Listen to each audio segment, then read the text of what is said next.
minute of silence and reflection.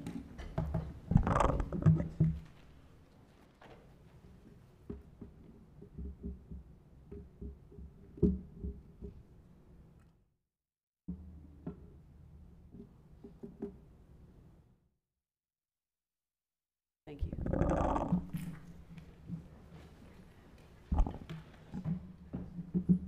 So just off the top, I want to say that we have two zoning cases on the agenda, one for Strickland Road and one for Tarboro Road. Both of those need to go through the CAC process to get votes.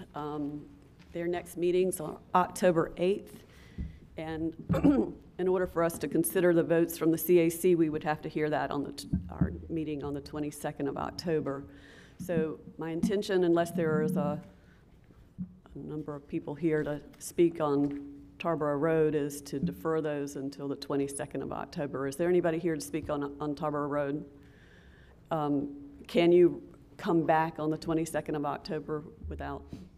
Okay, so then we plan to defer both of those cases to the 22nd of October. So you don't need to stay for those if that's what you're here for. Okay. All right. So then, as part of the procedure at the beginning of every regular Planning Commission meeting, we allow a comment period where anybody can speak up to 3 minutes on any topic that does not appear on the agenda. We have a maximum of 10 minutes for the total time period. So I think we have 2 people here to speak on something, and so I welcome our first speaker. You have 3 minutes. Hi. My name's Helen Tart. I live at 611 Monroe Drive. And I'm here to discuss a project that came before the CAC, Z1719. I'm actually for the project, but I'm here for 2 reasons. The first is a request that I hope you will make of the applicant when they come before you. This project and the Kane project that is already approved will change the entrance to downtown for better or worse. Without extensive cooperation between the 2 developers, the change will very likely be for the worse. The design that has been proposed for this project is fine by itself, but we don't know what John Kane has in mind because he came before us as well and said so. What I would like for you to do is to recommend that the applicant work with John Kane to make sure that the towers complement and not clash with each other. Because I realize most businesses, they often compete rather than cooperate. And so it seems to me that some persuasion might be needed to get the 2 developers to work together. And if John Kane realizes that the Zimmermans are simply responding to something that you guys asked them to do, then perhaps he will be more willing to cooperate. Actually, my hope is that they would cooperate with a artistic walkway about 30 stories up between the 2 buildings to so the high-risers living in the towers could interact and maybe everybody could enjoy a view of traffic down below and the city beyond the buildings. It might even be a good use of city funds to contribute to making it artistic. My imagination has been ignited by the idea of these 2 projects, the grocery store and the bus rapid transit nearby, the possibility of a gateway entrance to the city, the idea of a 40-story neighborhood instead of a 400-acre neighborhood makes me want the development to see not just financially, but as a community. Cooperation is needed for that to happen. The other reason that I'm here is that I wanted to explain why the, sorry. Start, that's your 3 minutes. I'll come back. Okay, thank you. Hi. Good morning. I'm Linda Watson, a Raleigh resident and a member of the Pachamama Alliance, RTP. We're part of an international group that's devoted to creating a sustainable world for all of us. I'm here to invite you to a workshop that we're doing on Project Drawdown on Saturday, this Saturday from 2 to 4 p.m., and urge you to take strong action on climate change. Project Drawdown is the ongoing work of an international team of more than 200 researchers and other experts. They identified and modeled the 80 most substantive, already existing solutions to address global warming. Led by author and environmentalist Paul Hawken, the group found something extraordinary. It's possible to not just slow down global warming, but to actually begin reversing it by 2050. That's what drawdown is, when carbon in the atmosphere stops rising and begins to fall so that the planet can cool. Raleigh and other cities play key roles in either producing less carbon or pulling it out of the atmosphere. 22 of the drawdown solutions involve materials, buildings, and cities. Researchers were surprised to find that the solution with the most impact is improved refrigerant management, very hot. Others include alternative cement, building automation, green roofs, smart glass, bike infrastructure, and walkable cities. I urge you to guide Raleigh in adopting drawdown solutions rapidly. We are concerned that Raleigh's community-wide climate action plan calls for a carbon reduction of only 80% by 2050.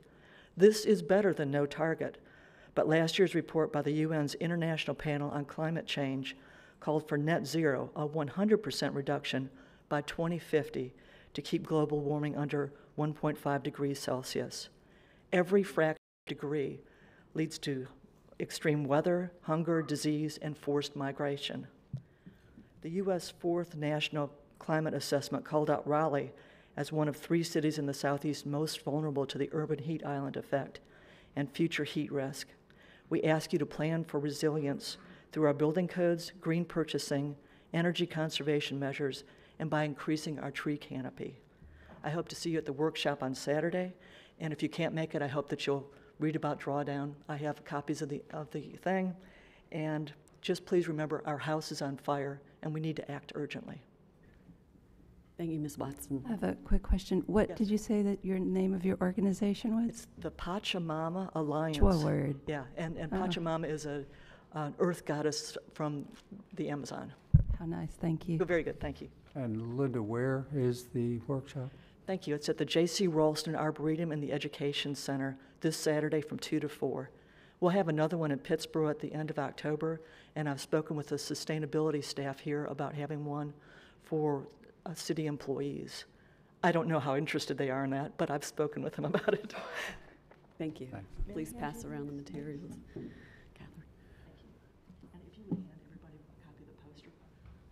The poster's suitable for posting. Okay, thank you. Thank you, Ms. Watson and Ms. Dart, for speaking to us this morning. So I'm going to move us into the agenda today, and for some reason not listed on the viewers, that it doesn't say that we have a committee report from the Transportation Committee, but we do have one that Mr. Geary would like to share with us. Well, I just want to note that the slides and the PDF that were presented to the Transportation Committee were on the board docs agenda, and they're worth reading. Jason Harden also sent an email to the committee, I guess, a week ago, and I forwarded it. There he is.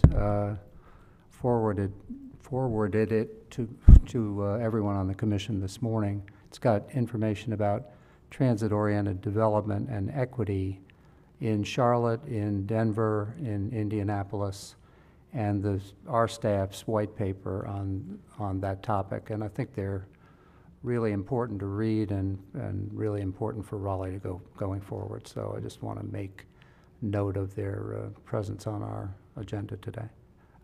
We also need to find a new committee meeting time. We were meeting at 8 a.m. Once a month prior to this meeting, but we can't get into the building that early anymore. So if I could get together, huddle with the members of the committee after this and see if we can come up with a different time, that would be good. Thanks. Thank you, Ms. Gary.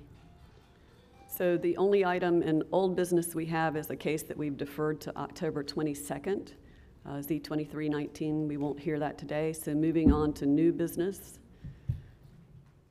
Was there something? Okay, all right.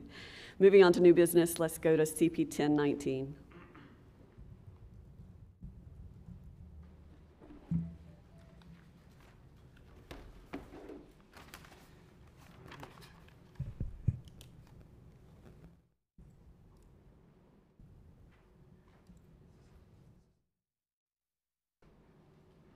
All right, good morning. Excuse me. This is a request primarily to amend the urban form map in the comprehensive plan. So this was following the adoption of the Falls North Corridor Plan in May. At the same meeting, directly following that action by council, Councilmember Cox requested this amendment to sort of extend one of the recommendations from that plan. So I have presented to the North CAC, not been back for a vote, with no strong interest for me to go back for a vote, and so your deadline is in December. The Falls North plan is probably hard to see this contrast on your screens, but is basically the Falls of Neuse Road corridor from Durant up to the Neuse River, and then some land use area recommendations in cyan there. So the intent of the plan, as stated in the very beginning, is to preserve the more park-like character, the rural and vegetated nature, specifically towards the bottom of this paragraph. Mentions specifically tree preservation and main corridors as being a driver for the planning effort. So with the adoption of the plan, we now bring forward a suite of comp plan amendments. One of those was to the urban form map. So this has been adopted by council. It was to apply the Parkway corridor designation on Falls of Neuse from Durant Road to Waterloo Park Lane, and then also a little bit on Raven Ridge, which is this stretch between Falls of Neuse and Moose Creek Drive. So the request before you is not this, but this lighter green, so to extend the Parkway corridor designation on Falls of Neuse all the way up to Capitol Boulevard, and then on Raven Ridge all the way south to Durant Road. There is also a corresponding policy, text policy in the Falls North plan that says where the Parkway corridor should be and mentions Moose Creek Drive as the terminus of that. So also would amend that to have where the new Parkway corridor would end, which is Durant. Consistent policies having to do particularly with Falls of Neuse. So there is, besides the FN1 there, which is in the area plan itself, there is a policy about Falls of Neuse Road in the urban design section, and then other things about scenic corridor and trees and things. And that's all I have. Again, until December, happy to answer questions. Any questions for Mr. Mabel? I'm just trying to understand how this fit into the previous planning efforts. So that was, if I remember correctly, like a year-long or more public planning process. Mm-hmm. Right. And so I'm just trying to understand, like, why this is just being added now. It was, or more, I think, so longer than a year. I'm not sure I can answer directly why the limits of the Parkway corridor that were in the plan came to be that way. So why this original green line did not go all the way. I can tell you, both in my interaction with the CAC about this topic and other times, and then the phone calls I've gotten from the mailing, people who are aware of this plan are supportive of this particular extension. I think part of it is the plan itself. The boundaries did not go all the way up to Capitol, so that's partly why the portion on the north, I think the plan borders probably on Raven Ridge didn't go all the way to Durant also. So the selection of the plan boundaries are even further back in time. I'm not quite sure. Try the. Sorry, it's not a touchscreen. Yeah, that one.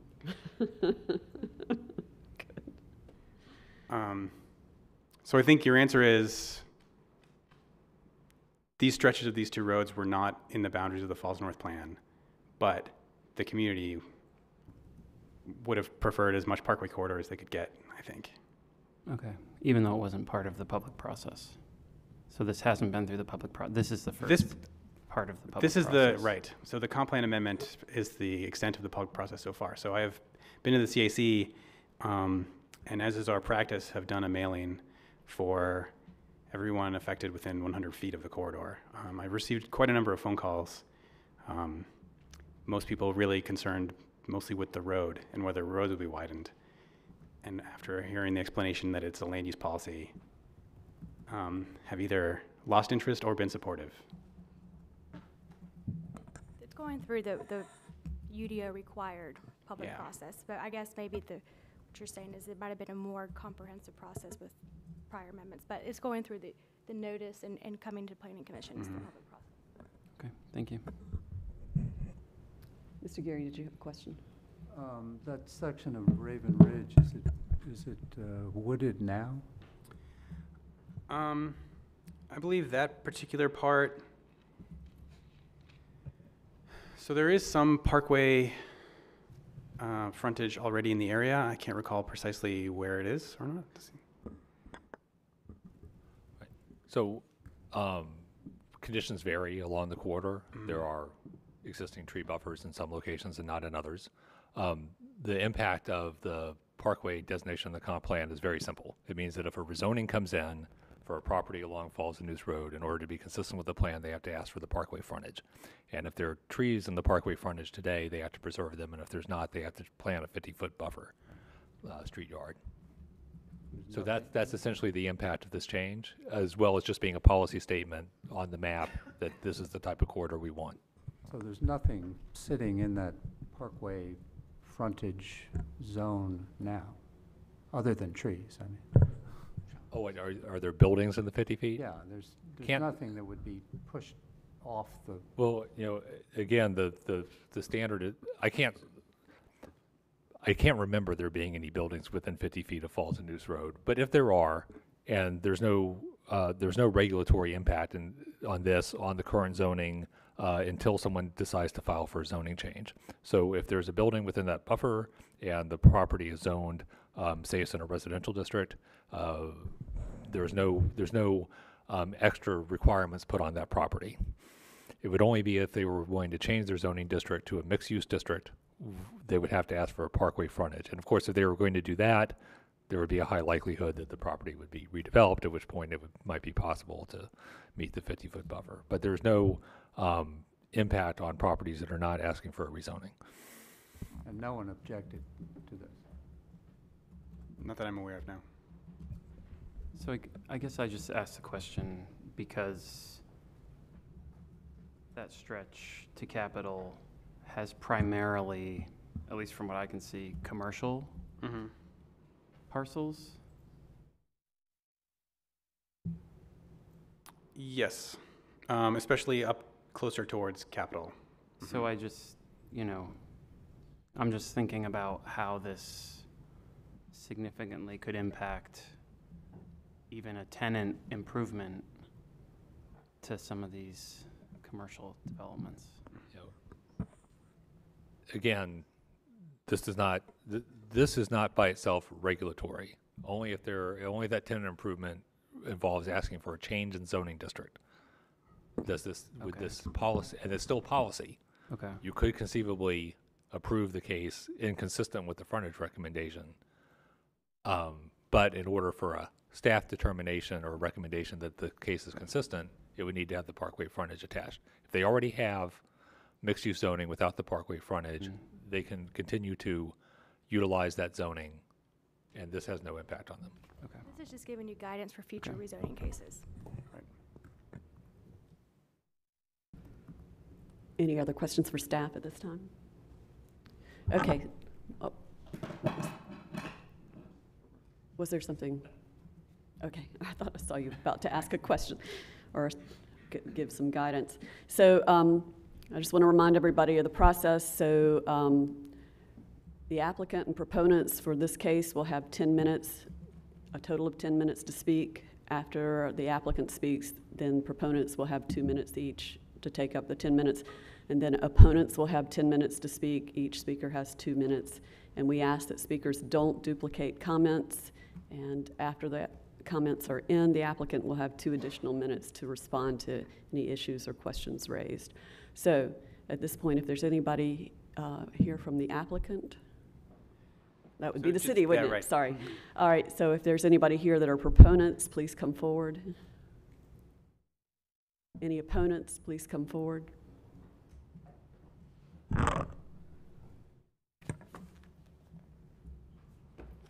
Yes, good morning. I'm Ronald Rogers. I'm with the Williams Mullen Law Firm, 301 Fayetteville Street. And we're here this morning on behalf of our client, Triarch Food Systems, which owns the parcel located at the corner of Raven Ridge Road and Durant Road. There's currently a Bojangles restaurant located at that site.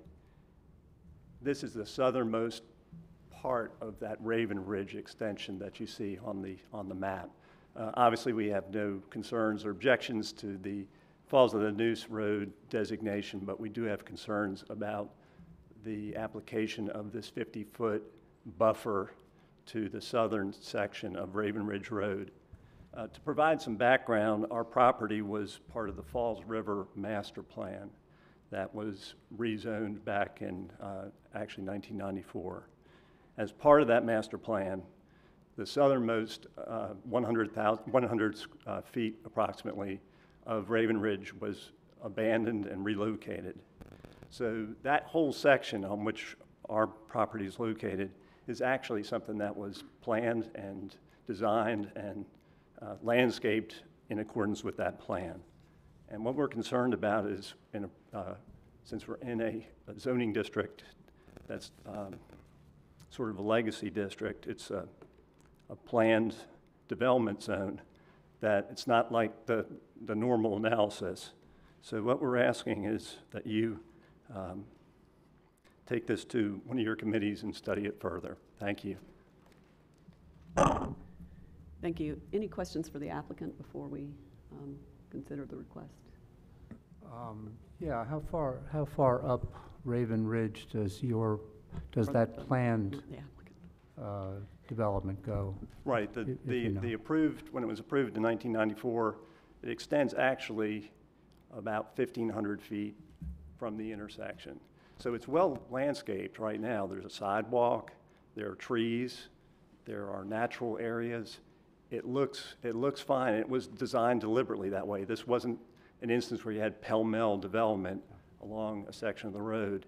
And again, since we're in a planned district zoning, it looks to us from the UDO that, again, was adopted much later, that if we want to do anything other than a very minor change, we have to go through a rezoning, well, actually an amendment to the plan. So that might trigger the rezoning and all the concerns we have about trying to, retroactively install a 50-foot buffer, which frankly isn't really needed along that area. Could you say your name again for me, please? Ronald Rogers. Ronald Rogers. Any more questions for Mr. Rogers? Okay. Is there anybody else who came to speak in opposition to this? All right, seeing none, let's bring it back to the table. Sorry, did you ask if there was anybody in favor besides the city? Yes, Okay. I did. It was, everybody just, yeah, all right. Yeah, crickets. All right, so let's bring it back to the table. Any discussion at the table? There is, that was kind of my question going in, if I was understanding our earlier comments as far as any changes through that corridor, because I've been up there and seen I was thinking there was a shopping center on the north side of Raven Ridge, but maybe not, on the corner of Raven Ridge and Yeah, there Falls. is. In there? Yeah, Yeah. that's why I was thinking Yes. there's a shopping center there. and on the other, I couldn't remember what was on the other side, but I just, to his point, what the impact on those existing businesses would be. You know, Can you put the zoning? inherently, I have no problems with the plan. It seems to be fit into character, but I wouldn't want something to Right. his point to negatively impact their future. So there is shopping center. There are retail uses up and down there. They're kind of almost developed in a parking limited style, frontage style, with a row of parking and a street yard, but less than a 50-foot street yard between that parking and the Raven Ridge corridor. I think we're pulling an aerial up here so you can see that part of it. Now, this is zone PD plan development, which adds a little extra wrinkle. So there's a master plan associated with this, and although you can specify frontages in a PD, this particular one predates that tool. Now, the PD zoning is on the ground. Changes to the shopping center that are consistent with the planned development district that it's under are fine. If they went to come in to revise the planned development master plan, then yes, we would want, in order for consistency with this designation, you would want to see something in the master plan, either the specification of a frontage along Raven Ridge or equivalent language within the master plan that called for a 50-foot buffer and street yard along Raven Ridge Road, which would be different than the existing condition. But in terms of re-tenanting the existing buildings or building within the footprint of the buildings or building within the parameters of the current master plan, that would be allowed because no rezoning would be involved, and therefore there would be no regulatory impact for this change. And not being familiar with the contents of this particular master plan, I couldn't really speak to what would and would not be consistent with the language that's currently mapped. So can you point out where that Bojangles is on Durant Road? Is it the one on the east side of Raven Ridge, the building? I'm not entirely sure. Based on the aerial, I would guess this one, but That's the one on the left, that's on the west side of, sure. Yes, it's on the left side. yeah. It would be right in here. Yeah, that's what I thought. Okay, That's, and to the point about a master plan amendment in section 4.7.6 of the UDO, there are very few things that can be done administratively. And subsection B says anything that's other than a non-administrative amendment has to go through the rezoning process.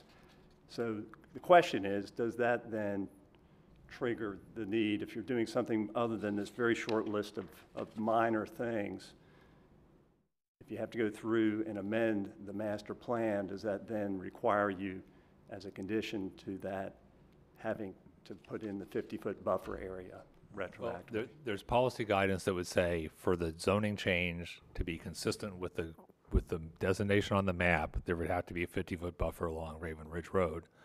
Whether or not there needs to be an amendment to the master plan is something that I can't answer because I don't know the contents of the master plan in detail, and I don't know what's being contemplated for this particular site. But the site was apparently developed under the master plan. The current built condition is consistent with the master plan. I would guess that things that are similar to it are consistent with the master plan. So but you know, if there were a proposal to dramatically alter the built condition out here that was not consistent with the master plan and that required a rezoning, then yes, the 50-foot buffer would be something that would be needed for consistency with this map change. Zoom out on that picture just a little bit so we can see where that PD ends.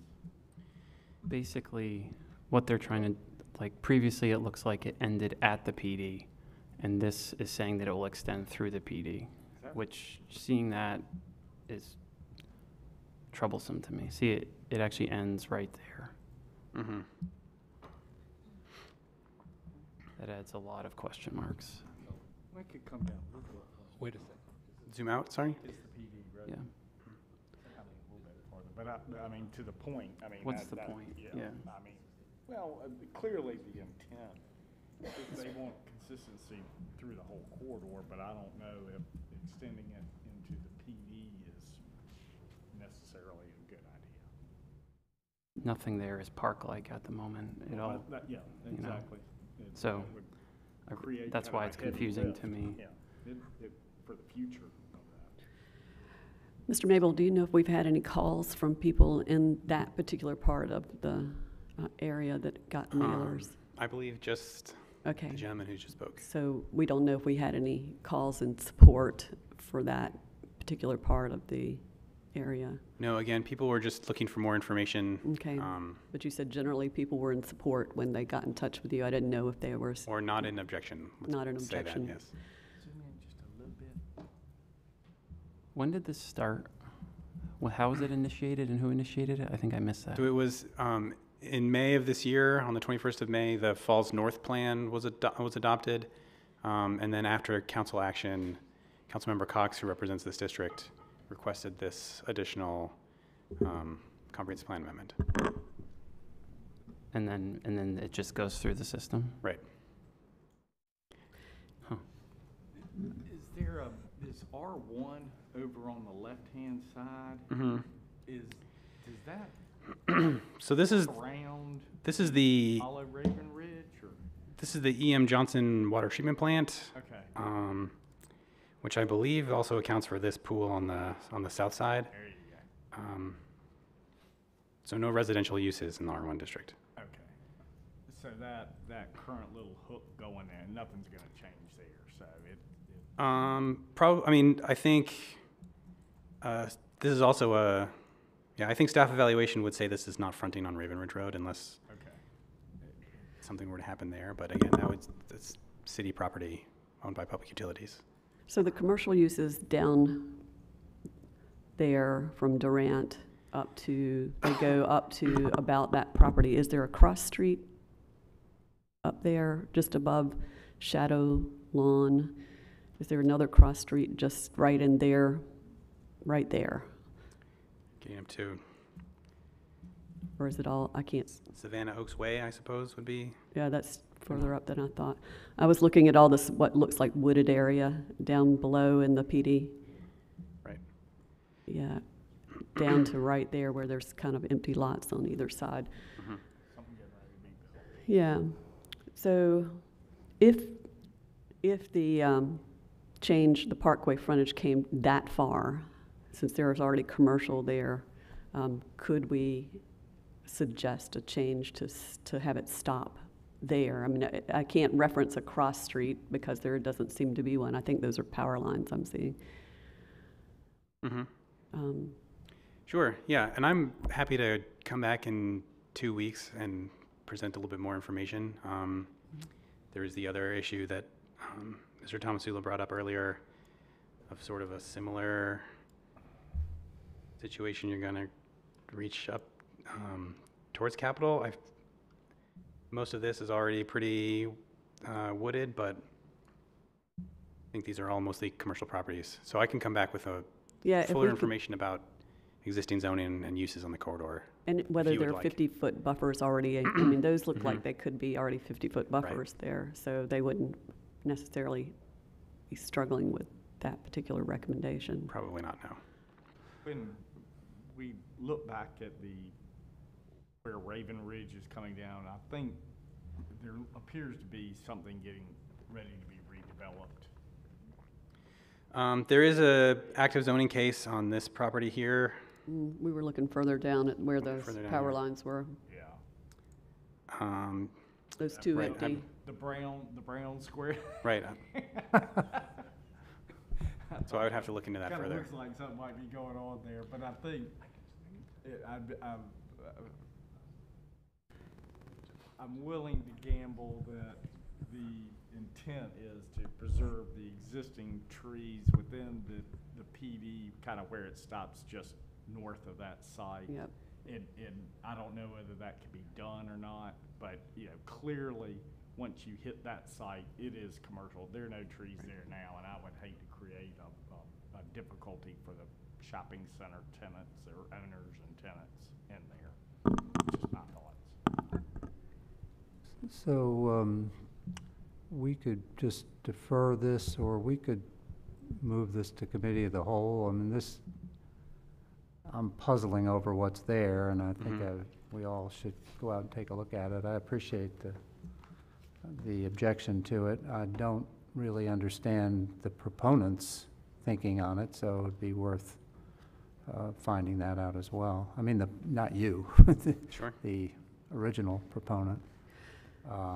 So that's a thought. I don't know, do we want to put it in committee or do we want to just hold it here? And that's the question. So do we have a full committee of the whole meeting this week, and it would not appear before us. It would be the following. It would be the late October Mhm. meeting. So I'd prefer to see some more information in 2 weeks personally. And we can still refer it to committee of the whole if we need to at that point. But it sounds like there are a lot of questions, and we'd like to know a little bit more about the uses, especially closer to the commercial areas and what exists up at the top near Capitol about, is there already a tree buffer there? So does that kind of give you some guidance I for think what so, we yeah. I'd might be want happy to to hear do about that. next time? Mhm. There's no rush though, right? I mean, No. why can't we just put in the committee of the whole to have a better conversation about it? Because we can't do that until October, and we could hear more in 2 weeks. And we can still put it in the committee of the whole in October. So Correct. I'd rather hear more sooner than Mhm. pile it into the committee of the whole where we're already kind of socked in. Okay. Yeah. Okay. Anybody have any objections to that? I think that's fine. All right. Okay, we'll have this one back in 2 weeks. Thank you. All right, moving on, we're going to TC 1119.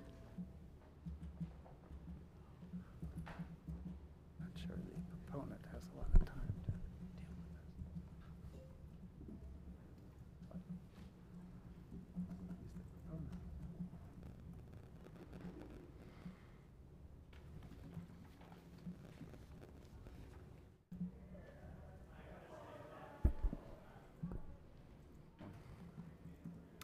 All right, I'll get started. So this is a text change that's before you related to shopping centers. The primary goal of this text change is to address shopping centers as a use and specifically as it relates to parking. So to provide a little bit of background, parking within the UDO is specified, parking requirements are specified by use, and typically are expressed as a ratio of parking to floor area. So the example provided here is that for an office building, one space would be required for every 400 square feet of floor area. And so there's different assessments that are made based upon use and the demand that they'll have based on amount of customers, et cetera, and that relates to a ratio and the amount of parking they must provide. So as it relates to shopping centers as they're commonly understood, the parking requirements, when there's a tenant change out especially, can be problematic. The issue is each tenant is treated individually as an individual use, even though the shopping center typically works kind of as a consortium of different uses and oftentimes has kind of a variable need, and then there's various uses within a specific center. So the way our plan review process works is there's a trigger related to parking. So if a parking requirement for any tenant change out increases the demand by 10 spaces or 10%, whichever is less, so in certain cases, one space could be over 10%, then the applicant must go through the site plan process. And this is important because the site plan process requires dedication of public improvements. And in a shopping center context, this could be considerable improvements to the entire shopping center itself just for a single tenant change out. So because it's assessed kind of on a site basis, and shopping centers typically are looked at as a single site review. So the proposed change would rely on language taken from the old code and create a use classification and use standards for shopping centers specifically. So it would modify the use table to include this classification of shopping centers. You can see the districts there that it would be permitted in. And most importantly, it would address this parking concern and set a parking ratio that falls between that of retail and office, because that's generally seems to be the expected kind of mix, would be some types of office uses, some types of retail, and other commercial uses. So here's the proposed definition. Again, this is pulled from the old code, more or less, and it's that a defined as a planned unified development that contains at least 3 establishments with commercial recreational uses and contains at least 25,000 square feet of gross floor area on a land area of at least 2.5 acres in size. There are 2 use standards associated with the definition or with the use classification. Those are that the shopping center contains at least 3 establishments with a minimum of 1 commercial or recreational use. The shopping center may contain more than 1 lot and other uses permitted by the applicable zoning district. The shopping center contains at least 25,000 square feet of gross floor area on a land area of at least 2.5 acres in size. So that really wraps up my presentation on the text change. In terms of the actual text, it's fairly minimal, but I'm happy to answer questions you may have. Any questions? Trying to think of how to express it. I mean, we would see this more in the redevelopment of an existing shopping center, the impacts of it, more so than necessarily a new shopping center, right? Yeah, I mean, I think the immediate benefit would definitely be to existing shopping centers because that's where we see this issue arise with tenant change-outs. And what is starting to happen is, shopping centers a long time ago were all retail. There might have been 1 or 2 food establishments in a shopping center. And now the whole model of shopping centers, malls and everything has moved to much more food-related type stuff. So you have huge staff needs of a restaurant versus a retail establishment. So I do have concerns on parking is an issue one way or the other. I don't know how this impacts it, but I do see that as being a trend that isn't going to change anytime soon. What kind of, how would this impact current trends in shopping centers? Any thoughts on that? So the type of change out you're talking about where a former retail space becomes a dining space is one of the things that typically triggers this type of site plan requirement. And that's because restaurants on a per square foot basis have a higher parking ratio associated with them for the reasons you stated, as well as the fact that the density of patrons within a restaurant is typically higher than it is in a retail establishment. There's parking, the regulatory construct, and then the parking, the physical reality. So from a regulatory construct standpoint, what this would do would allow dining establishments to go into a existing shopping center, and there'd be no change in required parking. Parking demand would likely change in reality, and depending on what the parking supply was in the shopping center in question, it would either be adequate or it would fill up or not. So that's one of the things. The part of what this is trying to solve is the fact that changes in required parking are part of the triggers to go from a plot plan to a site plan with all its attendant requirements to meet right-of-way dedication and bring the whole site up to code for parking lot landscaping or other things of that nature. So part of the impact we're dealing with is not something that is dealt with by adding more parking to the site. It's like invoking a bunch of other requirements that are kind of unique to our code because we have this plot plan, site plan distinction, and one of the triggers from going from plot plan to site plan is an increase in required parking of 10 spaces or 10%, which basically every change out to a restaurant from retail to restaurant will meet that threshold. So this is one way of addressing that. The other way of addressing it is currently pending, which is to rethink some of the plot plan, site plan triggers that are currently in the code. But this is reinstating something. We used to have a shopping center category in our code pre-UDO that had a unified ratio for these types of, for the shopping center use, and it seemed to work pretty well. But I just want to draw a distinction between what the regulations are requiring in terms of required parking, how it relates to the site plan, plot plan distinction, and what the possible impact might be of changing the ratio for shopping centers. If I'm understanding all that, right, then what we're really, I mean, this really doesn't, I mean, it has to do with parking a little bit, but it's really more just not triggering a massive change within what's going on, or potentially a very large change just because you changed out a tenant. That's right. Okay. And part of the notion is that any building type has to be able to evolve with market conditions. Exactly. Tenants change, the demand Right. changes, and how onerous do you want that process to be? Right. Now, this is not solving another issue, which is the change out of a tenant in a small building in like downtown or on Hillsborough Street, where they're also having to get a bunch of variances because they're going into a non-conforming historic building, putting a restaurant in, and having to say, well, we're not going to dedicate right away for our 50 feet of Hillsborough Street, and we're not going to provide. About shopping centers that are less than 2.5 acres. This would not apply, and so they would potentially be swept up in the same process they're swept up in now. Concern, and I don't know whether this exists anywhere, but a small shopping center without much. Which I'm familiar with because I live 2 blocks from there.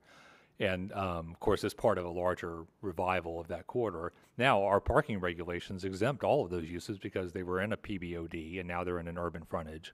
And so they've been exempt from any required parking for years. It's the language of the code says you have to calculate required parking as if you were not getting the exemption of being in an urban frontage, as if you were out on, a suburban strip without any special parking relief. And so it's always been confusing to explain to applicants who are bringing a restaurant to a space that, oh, we're not requiring you to have any parking. However, you have to come through the site plan process because required parking is increasing, and we're calculating that as if it was required, even though it's actually not required. So don't worry about it. You don't have to provide any spaces, but you do have to come through the site plan process. Right, but that's in an urban context, right? Yeah, I mean. So I'm not concerned about that. I understand that. But in a suburban context, it could be different, and if there is no parking relief, then there's clearly the intent of the code is that you provide for your needs on site. In a suburban context, that's what the intent of the code is. So I guess a related question I have is the 350 spaces. I mean, that seems like there's a good reason why you picked it, but what is the ordinary parking requirement for a restaurant as opposed to a retail use? I believe it's 1 to 150, but Yeah. yeah. 150? So yeah, 1 space per 150 square feet. And All right. Thank you. Ken, I had one other question. Yes. Isn't it true as well, kind of on the opposite end of the spectrum, that even if, say, a shopping center has more spaces, the calculations are still relative to what they're required and what the new count is? That's right. They could have a vast parking field full of empty spots and ample capacity to absorb the use change, but they would still be swept up in the site plan trigger because, again, it doesn't look at physical parking, it looks at the regulatory parking. Right.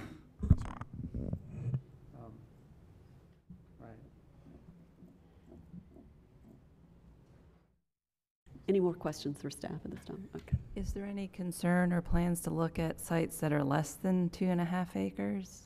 Are there many that would? Again, there is a.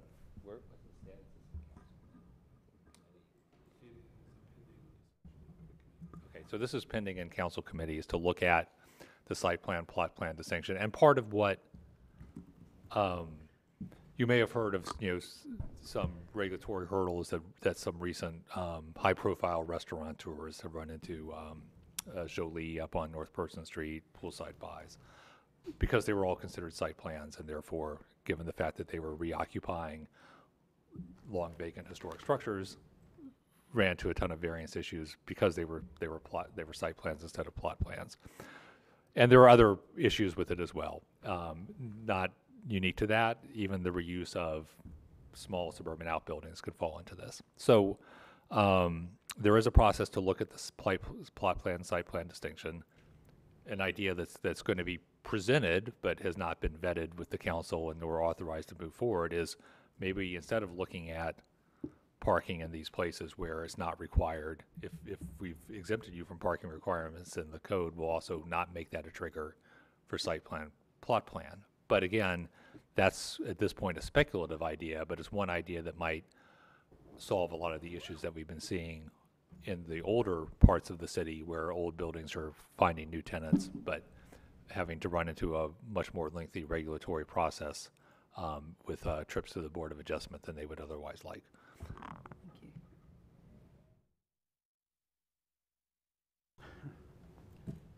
Okay, so the city is the applicant. Yes. Okay. Are there any people here who are here to speak in support of this text change? Anyone here to speak in opposition? All right, let's bring it back to the table. Any more thoughts among our members? I agree with Matt that we have vast seas of parking in Raleigh that we don't need.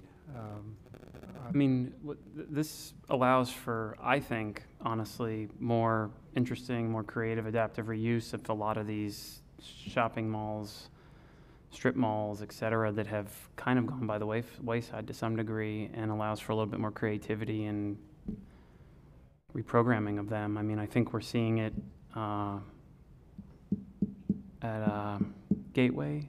You know, they've I think one or two tenants stayed through, but I know that I saw them, they had to go through, they didn't do anything to the building, to my knowledge, but they're having to redo the entire parking lot, frontage, everything. And so it also could see residual effects on existing tenants, you know, where it really, some of the work that's required can really have a negative impact on longer term tenants that want to stay in, that the landlord probably wants to keep, while still trying to maintain a relevant experience. So I don't know, it seems to make sense. I guess the only other thing I'm just curious about is how some of the folks who have done the most recent few developments of retrofitting shopping centers might feel with this, but it seems like it's at least cutting the requirements and increasing that delta by 50% at minimum, so that it's at least seems like it's starting to give them more bandwidth. So I subscribe to the idea that we shouldn't be triggering site plan every time a tenant use changes. My concern, I guess, is with the number, with the 350. The old standard was 250. And now we're looking at shopping centers that have more restaurant use, so maybe the small shopping center that didn't really have quite enough parking before, I can't name one. They seem to have lots of parking, but perhaps there will be some that as they move to restaurant use will have not insufficient amount of parking. So This is 2.5 acres, so that's pretty big. And just to answer a question about how the number was derived. So it was the same methodology that was used in the former code. The ratio for retail in the former code was 1 per 200, office was 1 per 300, and the shopping center parking requirement was right down the middle at 1 per 250. So this takes the same approach. The ratios have just shifted. So retail is 1 per 3, office 1 per 4. This splits it down the middle. I think like for new developments, probably be market driven, you know, even if for some reason they're not required to have as much parking, but they feel like they need it for their customers, I'm sure they'll provide it. But I'd like to think it also encourages other modes of transportation, hopefully. Maybe not so much in suburban areas, but it seems like it's could potentially make things more dense and less parking, which I would support. Any additional thoughts? I'll entertain a motion. well, I'm going to move to approve. Bow to staff's wisdom on this 350. Why not? There's a second. Thank you. Second. Yes, so you're referring to staff's comp plan policies? Their comp plan recommendation. Yeah. Reasonable for the That was reasons it. in this, okay. There is So, read so well aloud. so do you have the, Ah, yeah, ah. please, Consistent with the yes. comp plan. Okay, as to text change 1119, I move approval because after considering the policies and other materials included as part of the 2030 comprehensive plan, we determine that the proposed zoning change is consistent with the 2030 comprehensive plan and should be approved. Second. And other adopted. I think we had a second from Tika. Oh, Yeah, I'm okay, sorry. sorry. That's okay. Any further conversation? All right, all in favor say aye. Aye. Aye. Any opposed, say no. Oh, on that, just on that, I didn't bring it up, but the bicycle standard in that is very slight. So the parking stand, Okay, moving on. staff, they're not listening to me. As you consider changes, change the car parking standard, but the bicycle parking standard is 4. Yes. That would be something to maybe think about. Okay, thank you. That's a good suggestion. Wait, this is an amendment to Article 11.5 of the UDO to incorporate expanded statutory authority for areas the City Council declares to be community development target areas based on statutory criteria. This text change would give area. Under expanded authority, a vacant or abandoned non-residential structure that is in a dilapidated condition such that it would constitute a public nuisance can be declared unsafe, and the owner would be directed to remedy that condition. If the owner fails to do so, the city can bring court action or follow statutory requirements to have the building demolished.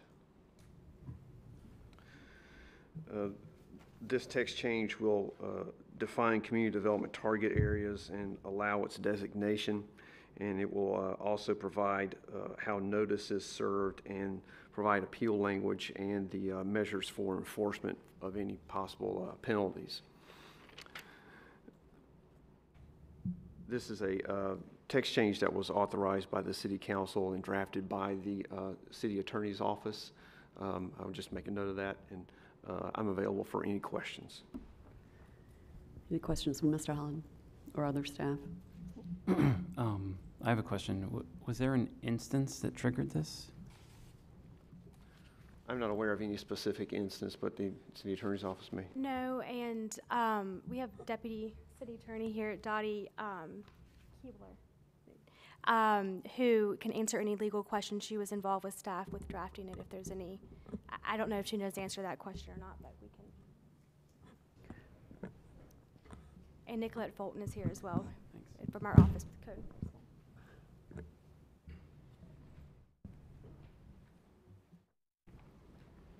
Good morning. Yes, I believe that there are places in the city in which conditions exist. This code change will allow us to have an additional tool in the toolkit. And so if a non-residential structure falls within this definition and is within the target area that meets statutory definitions, then this gives us a different approach. It's a more, lenient is not a good term because it's still a very rigorous standard, but the standard to declare property unsafe relates to blight and blighted conditions in a way that typical unsafe requirements do not. So for us, it's giving us additional methods to enforce in an area that's facing blight or that has poverty, certain low poverty level. Community development target areas, are they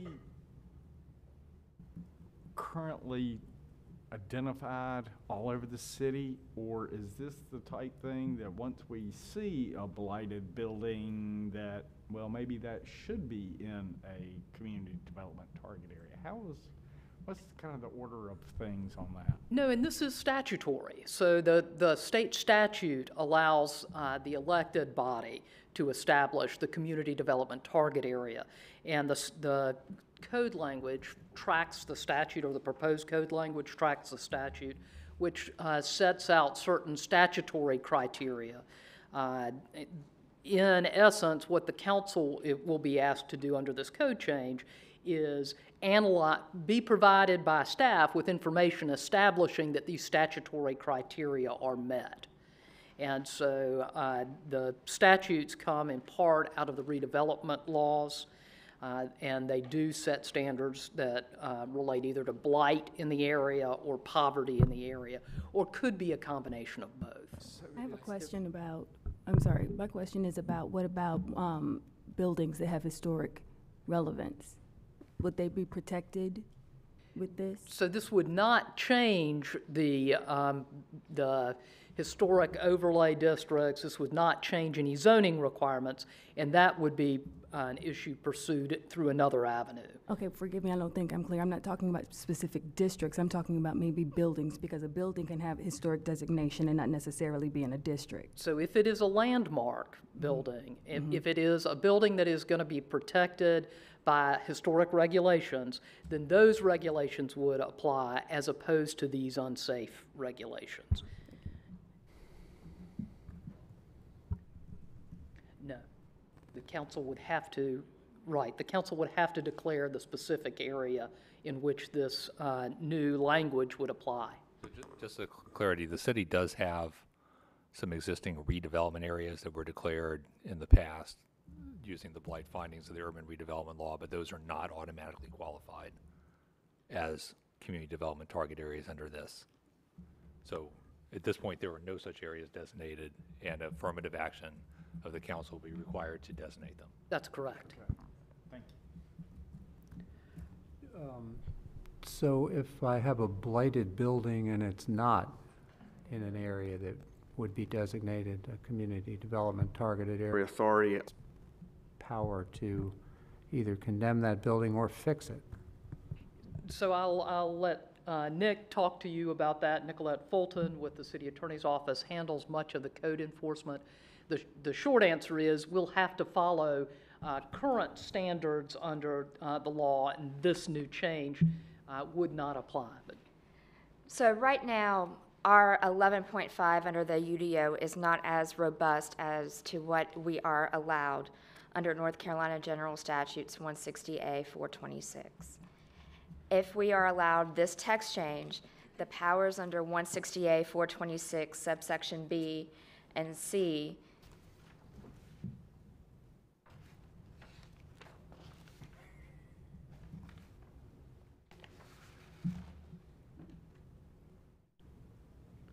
would allow us to expand that authority, particularly when it comes to buildings that are in a very poor state, buildings that, as we have talked about, that are in dilapidated condition, buildings that are attracting criminal activity, and we have those buildings within the city.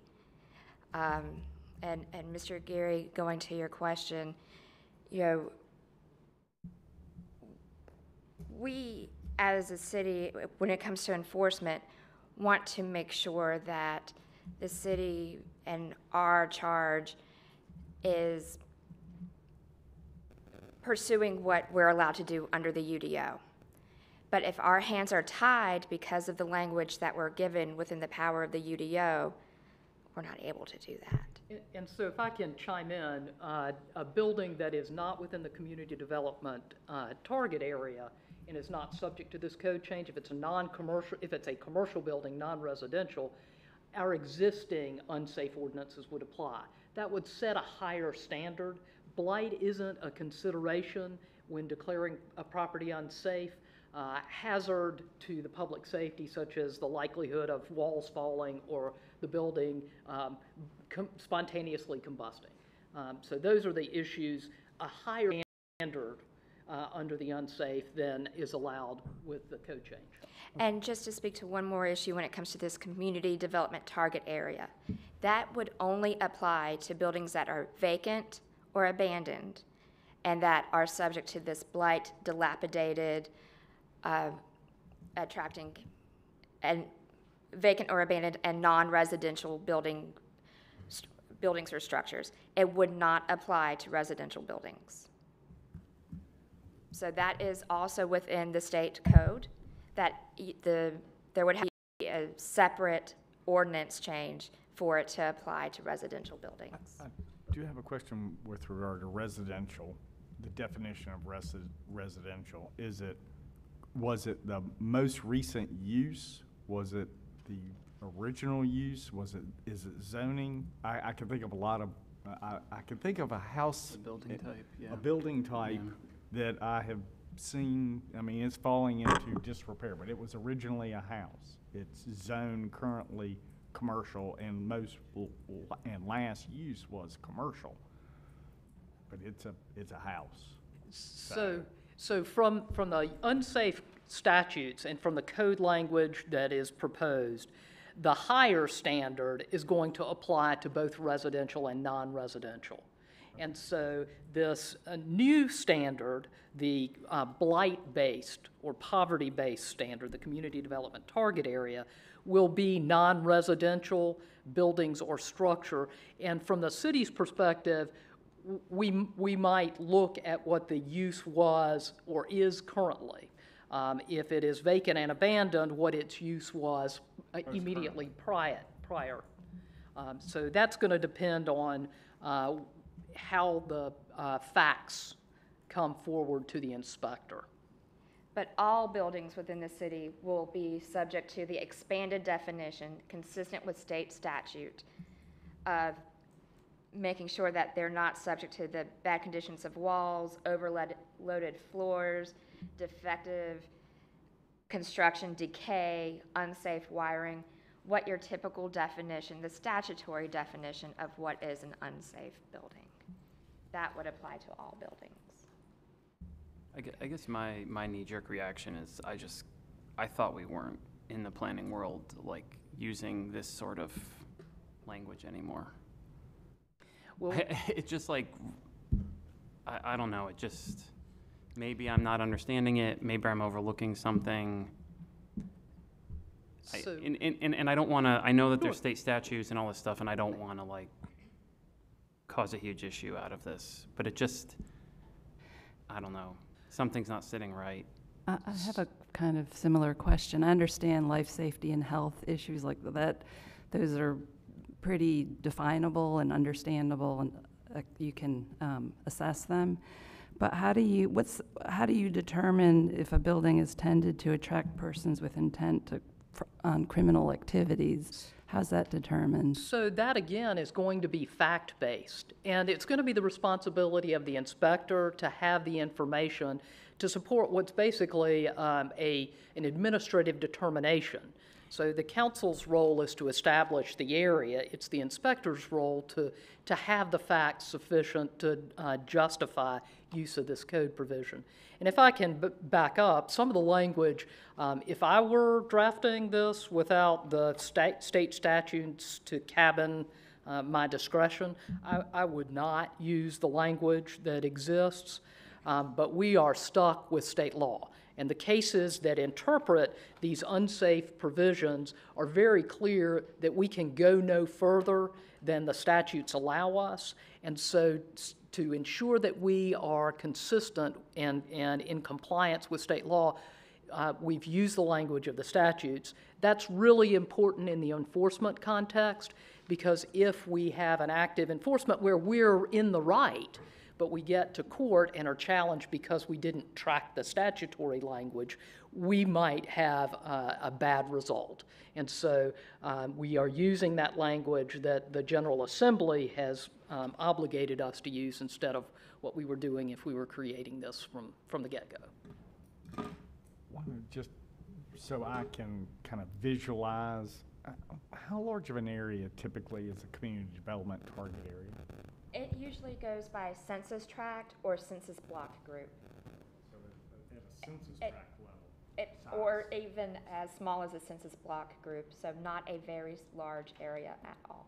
So a block, I mean the entire block. Thank you. And there may, that's not the only, but that may be one area when we're thinking about blight. It's more than a lot. I mean, Correct. It could be A census, as large as a census tract, as small as a census tract Correct. lot? Okay, just gives me an idea. And that is how the area would be defined for application of this. Yeah.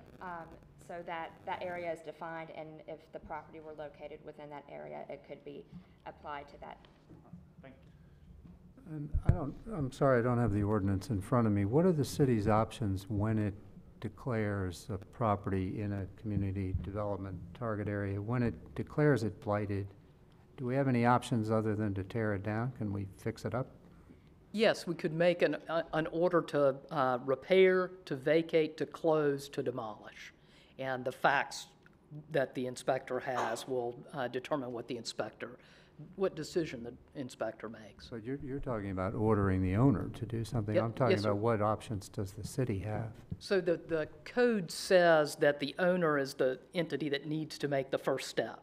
And then if the owner fails to carry out those statutory duties, then the code allows typical enforcement, which is civil penalties, a court proceeding in which an order is issued by a judge, an injunction requiring action, or then if this was a demolition, the city could demolish, could make a determination to demolish. Well, but what I'm asking is, could the city make a determination to fix, or is its only option at that end stage to take it down? So there is always an ability to negotiate with an owner, but the remedies track the statute. And so what the statute allows, the code now allows. When you say fix, you mean the city actually sending people onto the site to do work on the building? The city takes control of the property, and rather than tear it down, fixes it up. But now the city is the owner. Well, I think we would have to obtain ownership of the property to do that. Yes, obviously. but if you're condemning it, you own it, don't you?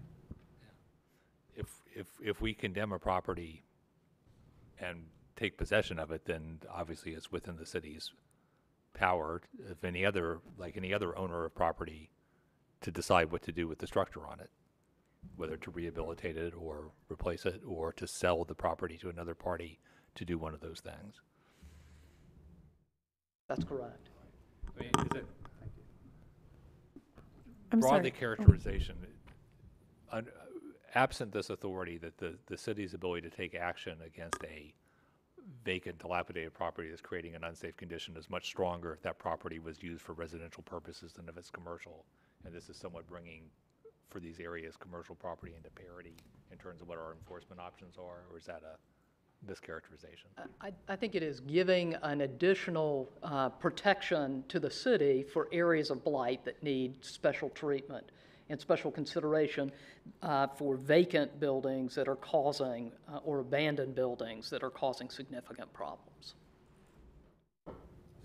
So if there were a hotel somewhere in Raleigh, out on a major highway, and it's vacant, you might declare it blighted under this. Use your microphone, please. Under this designation and actually take control of it? So for us, we're looking at this as at a policy level, and not at targeting any particular establishment for action. But we are looking at how this might affect. We are looking at how this might affect citywide.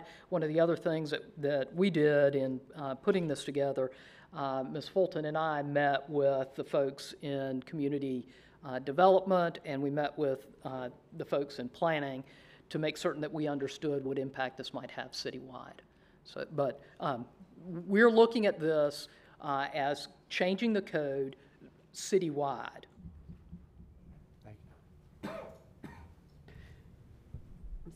Yeah, I guess I'm just looking for a little bit more clarification on what was it that triggered, it doesn't sound like anything triggered this, but how did it even get on the radar to be in consideration? Well, I'm not sure that's something that I can speak to at this point. I can say that this provision in state law is in other jurisdictions and it's not in our code. And so in thinking about just generally problems that the city has had and thinking about the issue at a policy level about what options are out there, especially dealing with vacant or abandoned structures. What can we do that we do not presently have the ability to do? This was an option. And I think, as Ms. Fulton pointed out, there are vacant structures in Raleigh, and each one of them, the non-residential structures, bring special problems to the community. What's the definition of vacant? How long do you have to be empty before you're vacant? There isn't a definition of vacant in the statute, and so that's going to be something that an inspector will need to bring forward. And in general, you know, we look at what other sections of the code might say to that issue. Because my greater question would be abandoned versus vacant. Right, and there's some case law on abandonment, what constitutes abandoned, higher, harder standard to meet, as opposed to just empty for 365 days.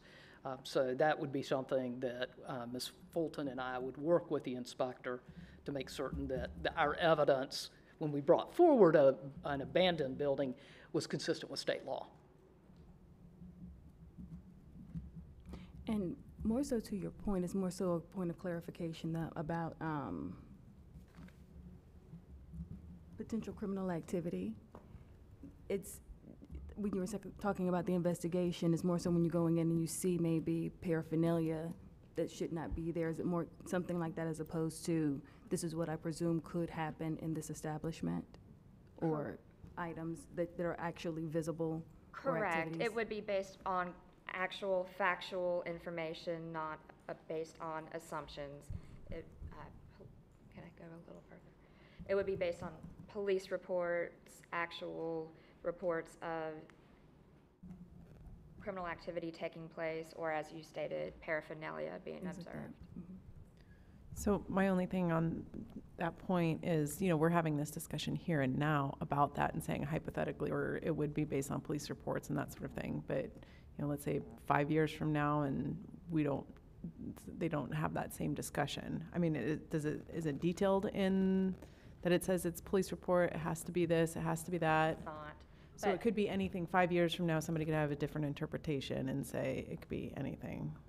To the extent like maybe a loitering case and that's it. The statute, as it states specifically person's intent on criminal activity, and that standard is one that can be argued before the courts. And just to be frank with you, it is one that can be argued before the courts. But to take that forward, we would have to have of criminal activity. One other question on this community development target area. If that designation is made to a census tract or to a census block, what effect does that have on the properties that aren't being contemplated as being a problem within that target area? Is there any effect at all?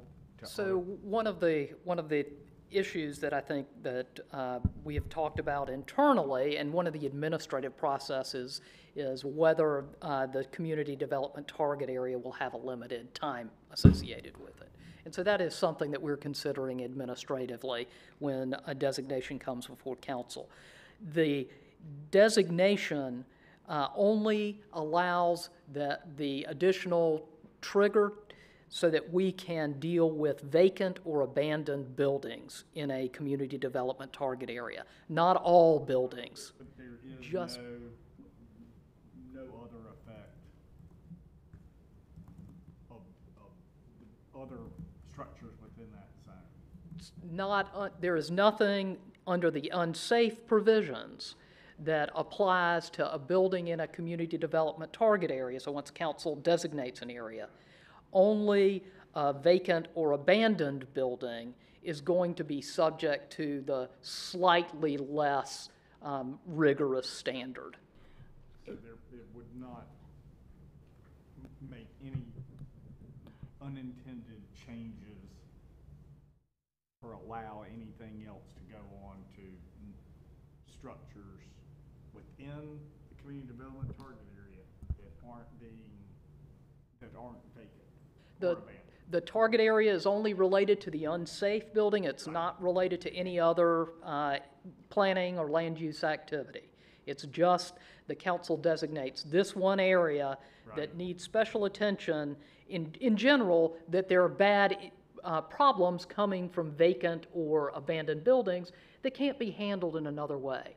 You really heard Ms. Fulton talk about the work that has to go in from an inspector before you get to the place where you have a building that can use this code provision. This is not designed to be easy, and it's designed to be done in a thoughtful way with substantial evidence. But without this code change, when there are failures to handle problems in particular areas, and you've got a long-standing issue, this code change will allow us to address the long-standing issues. I guess my concern is that given the size of these areas, which I know in some respects you may not think it's large, but to me it's a fairly large area, a whole census tract potentially, or even a census tract block, that I'm completely on the other side of the block in my little house over there, that all of a sudden this neighborhood, this block gets tagged as a community development target area. What type of negative connotation could follow my property forward that if I go to sell it, so, oh, you're in a community development target area, what's wrong over there? Well, and that is an issue that we have talked about, and that's going to be something that the council has to consider when it makes a designation. And then from an administrative perspective, the recommendation will be to have some time limit in which that expires, so the community development target area for this unsafe purpose terminates. And so those are the ways in which we have talked about handling the issue. Is it possible that it could terminate at the resolution? For instance, if it was demolished, would that not be the end of the situation? I cannot predict how things will happen in a particular area, or whether you end up in a 5-year court battle. And so we would want to take those things into consideration and have the flexibility to deal with them. And my other question is about when you're saying the building, I'm thinking about maybe if the issue is within a strip mall. So what do you do with a building with maybe entities that are connected? So it's one long building, but maybe there's one problematic or one place that meets that standard, but not the entire building. We would look at that issue, but I will just tell you, I would not be optimistic that it falls within the vacant or abandoned. If it's a single structure and only one bit of it is boarded up, I think that would be a difficult case. I'm not saying one way or the other, because I'd want to look at that and know what the facts are, but I think that would be a very difficult case. But a community development target area could be just a single building? Probably not. I can't say that for certain because there's not a case directly on point, but probably not just one building. The characteristics in a redevelopment area or an area that is an urban progress zone is going to require more than that. The code and the statutes allow the council to consider areas with similar characteristics, but it would be very difficult to say, unless it's one really big tract, that a single small parcel was an area. And typically, what in my 20-some years I have seen serving as enforcement is in that role is that it's a larger area that's at risk with a small building that's vacant building causing problems. Is there any language in the text change that speaks to that the subject structure needs to have a long-standing issue? How is that determined? No, ma'am. It is really inherent in the idea that the inspector has to have evidence that the building is in such dilapidated condition as to cause or contribute to blight, disease, vagrancy, fire, or safety hazard, or be a danger to children, or to attract people intent on criminal activity. And so that's the first step in the process to even get to have the vacant lower standard apply. And is this the first time we're introducing this definition of community development target area? It seems like it was maybe defined in previous code. No, it comes straight out of the state statutes.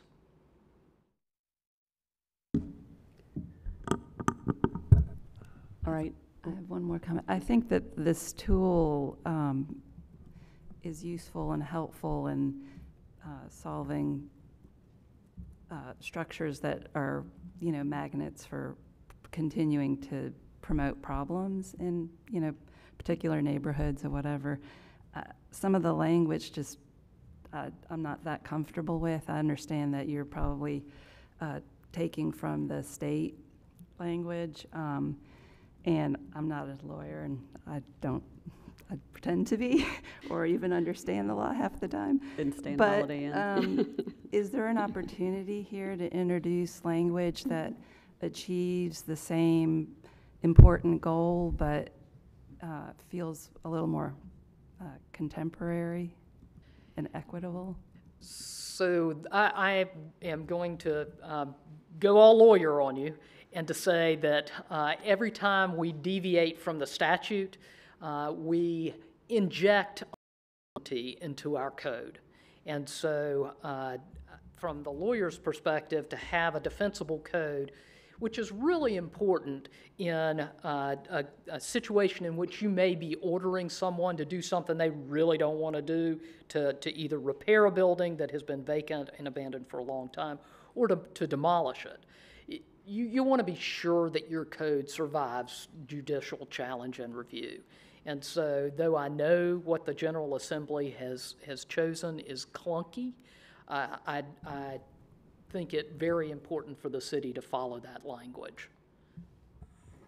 I would just say, I think something Dottie said earlier was important about case law as well, and that, this is the terminology that's used when cases look at city action underneath these provisions and underneath the statute. So it kind of, in keeping with consistency, like Dottie said, once you go outside of the statutory language, you're also kind of going into uncharted territory, I guess you would say as well.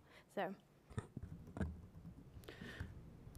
Okay, we have not yet heard from the public on this, and so we may have people here to speak in opposition or in support. So if there's anybody here that would like to come forward and speak in support of this text change, please come forward. If there's anybody here that would like to speak in opposition, please come forward. Okay, let's bring it back to the table. Is there any further discussion about how to proceed with this text change?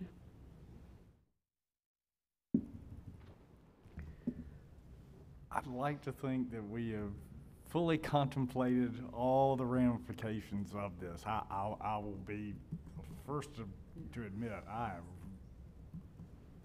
know it means good and all that other, but I have real reservations when you start talking about large areas that it would have to be a fairly heavy lift in my mind to designate an area for this. I'm just, from my perspective, I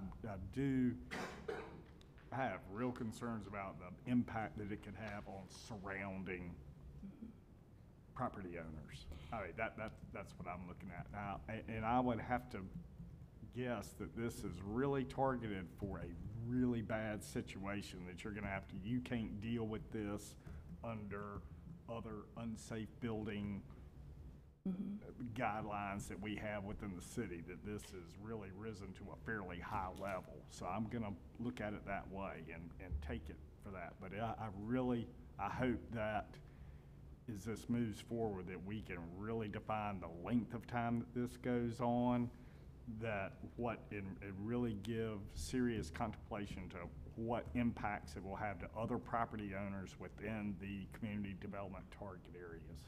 That's, you know, I understand sometimes we run into situations that are very difficult to deal with and to clean up, but I also don't want this to create a burden on other people that just happen to live or own businesses in the area. And I understand that, but as I'm sitting back thinking about it, I would think about the burden that it causes to have a blighted building within distance. So I understand the concern about maybe not the label, but the consideration and for the period of time. But I'm also weighing that with the consideration of having structures within your community and what the impact it has on business, on residential areas, on safety, in the total part. So with, like you, I'm thinking that it's more extreme as opposed to, you know, on the other side of the spectrum, that is really to a severe state, and what that says for the community in and of itself. As I understood it, I think that we already have some tools to tackle blight and dilapidated buildings. So this just kind of adds another layer. So we still technically, I think, can clean up. But I think, I get that, but I think there may be some cases where it's harder to do so, because as they said that there are, where'd they go? Our attorneys, yes, please come forward so in case there's a. That if that were possible, then why has it not been done? Because they said there were various pockets or certain designations to be considered that they already have in their purview. Or did I misunderstand? I can speak to that. Right now, our unsafe ordinance is not consistent with the statutory unsafe ordinance, and it's not as complete as it can be. It does not cover as many aspects of the unsafe language as the statute does, as the North Carolina General Statute does. And it does not cover blight. It does not cover dilapidated buildings. It does not cover non-residential buildings and structures. It does not cover the robustness of the state statute. What this text change does is, number one, it makes us consistent with the state statute. And number two, it brings us into the robustness of the state statute to provide us all of those extra tools that we do not currently have. Right now, our current unsafe ordinance is one paragraph. And if I understood you earlier, you said the building's got to be basically falling down and a physical hazard to go into. Is that what you said? Right now, what an unsafe ordinance would require is it to have, I believe Dottie has the current version. So short answer, yes. Yes. It's very bad conditions, hazards based on fire, or I think about falling pieces, not just internal, but out into the rights of way that are going to trigger the insane. Life safety issues would trigger our current life safety ordinance. Right. Whereas this has specific issues dealing with unsafe wiring, overloaded walls, and it goes into the robust character that if the inspector can identify them, can bring it into the unsafe ordinance. Is there case law or from other cities around the state that have enforced this? Yes, I've actually spoken with other municipalities throughout the state, and the city of Fayetteville has actually used this exact provision. So we need to determine a path forward here. I do want to say, for my part, I believe that the city should have this tool. And I am also squeamish about the language, but the language is the state statute, and I understand the legal need to stay in lockstep with that in order to be protective of the city in court. But we need to decide how we're going to deal with this case. Are we going to hold it at the table for 2 weeks for people to think about? Are we going to move it into text change for more conversation? Or are we ready to make a motion on it today to either recommend approval or denial? Do we have any sort of guidance from the members about where you're thinking we should go? I'm comfortable moving it on. I mean, I know that since it's moving within statute with lockstep, if you will, with existing statute, you know, I think that it makes sense. But I gotta.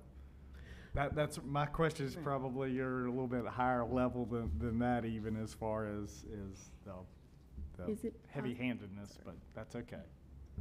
And is it possible to get clarification on those timeframes that we were asking in terms of quantifying vacancy, quantifying, to get answers that way? Do we have time for that? That would probably or hold it at the table. But would that make us diverge from state law if we were asking for timeframes? That's something I would want to ask. If there's any type of guidance on what those definitions, if there's even a way, I guess, to define it. Is that right? So I want to make sure that we're making the city able to defend itself. And so if we were to diverge by putting in timeframes or by discussing timeframes, does that cause us to put ourselves back into that jeopardy area that you were? We would have to impose on ourselves more, a more strict standard than state law allows. Okay. And so what you would really like to do is have what state law allows and which other cities are availing themselves of without any sort of deviation from that language. Yes, ma'am. Okay, thank you. Does that help? Answers my question, yes. Okay. Well, I don't want to be an impediment here, and honestly, I have not read the proposed ordinance. I failed to, I guess it arrived late and I didn't see it. So I think we could be more restrictive. Not having read the definition of community development target area, but hearing that it could be pretty expansive, I think we could be more restrictive without running afoul of the state law. I would at least like to think about that. I would kind of take the opposite stance of that, because then you open up the door to make it more difficult to be able to bring it forward or to defend it. In my mind, and so I don't know. It could. Anyway, that's kind of my thought on it. What's your pleasure, to hold it for 2 weeks, or I think is that where you're heading with this, or would you like to? If I'm the only one who wants to hold it, I will bow to the majority, but I am not comfortable with it fully yet. And if others aren't, I would suggest we hold it. And what are the thoughts of the other members? I'll just start at the end. Would you like to hold it, or would you like to move forward today? I think it makes sense. I'm just trying to understand some of the definitions, and I just wish I think there was like a little bit more information about support of, what's the definition of, the community targeted area? How did this even come on our radar? Is it just to clean up administrative? I don't know. And what was the fail case, and how did that come out? Okay. Sounds like we want 2 weeks there. Right. All right. I would agree to get those questions answered. Okay. All right. I would support that. Okay. I'm going to be down here all by myself on the right side of the table or left side of the table, depending on where you're sitting. My take on this is we're trying to bring it into compliance, if you will, with state statute, that if a case were brought forward, everybody's going to lean on the state statute as being the standard to be able to meet on both sides of whatever the argument is. And so to deviate from that puts our city at a disadvantage in order, just from a legal standpoint would be kind of my interpretation of it. There's a lot of questions that I have on it, same as everybody at the table, and I'm just kind of looking at what the intent of the text change is. And if I may just further expound my thing, I agree with you that we're trying to strengthen the city to do what they need and having the backing of the state statute. I just think for me, I would like to know the clarity of, I'm not in opposition. It's just, okay, so when this makes this statement, I'm in full clarity as to what that means and the implications of. So it's just, that's just for me. I'm in full support. I just want to have a better understanding. Was Mr. Holland back there? Is that? Yes, there you are. Okay, I wasn't even sure. So it sounds like we have some questions and we want to hold it for 2 weeks. Do you think we can arrive at some answers to those questions, or do you think did you understand the ask? Yeah, we can get the okay. Answers to those within 2 weeks.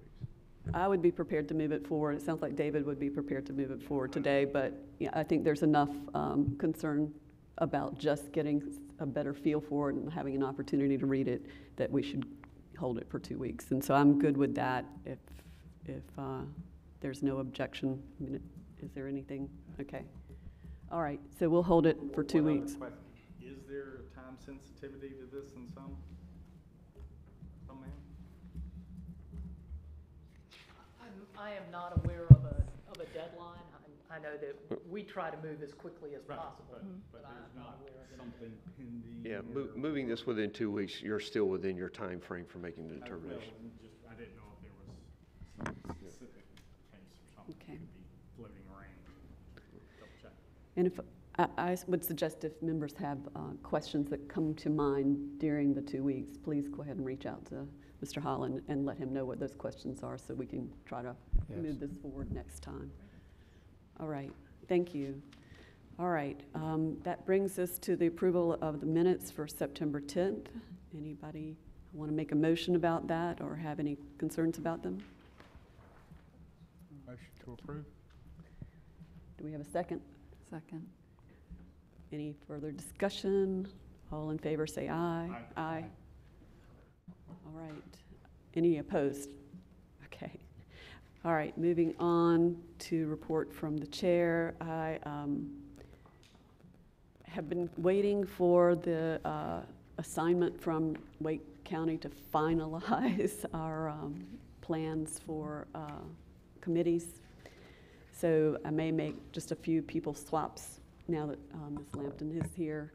But I really need that last person to know what fully the committees are. But I think we pretty much have membership arranged at this point.